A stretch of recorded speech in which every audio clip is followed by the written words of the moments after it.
With the city just a couple of months out of bankruptcy, the conversation at this year's policy conference is about continuing Detroit's momentum. How can the city and the region work together to build a new Detroit? How do we grow business and include everyone in the city's rebirth? And how can we revitalize Detroit's neighborhoods? All important questions for Detroit's future. All right, guys, we've heard a lot here today, and specifically coming from the mayor. He's very upbeat. He knows how to really capture a room and make people feel this momentum going forward. Do you buy into it? Yeah, I think I buy into the pieces that are working, the pieces that he's talking about. But the pieces that he's really not talking that much about is money. There's not that much money to do all the things that we need to do in Detroit, especially in the neighborhoods, to keep people here and to grow.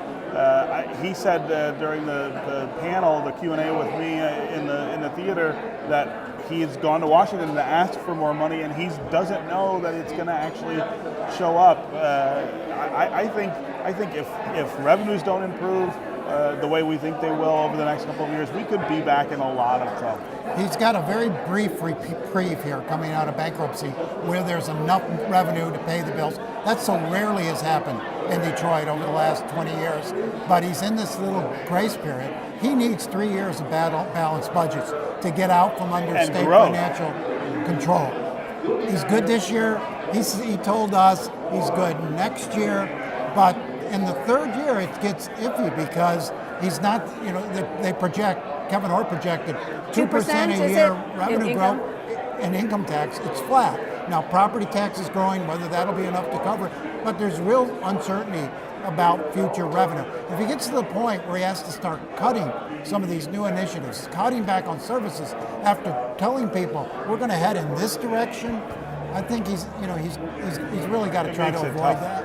Yeah, but I think he has tempered it a little bit with the reality of what they're facing. But he can't come out and be like, well, I don't know, this is not going to work. I mean, he's got that, and I think he's also giving himself saying, look, I'm accountable for this as well, and I'm gonna own this. He's not sidestepping it and saying, well, these problems were here before I got here, and I can't do much more. He's got to hang on to his residents, and he's got to show them constant progress, which is why the revenue situation is so critical. He can't get to the point where he's cutting back on police service. He can't get to the point where he cuts back on garbage collection or response times start going back up.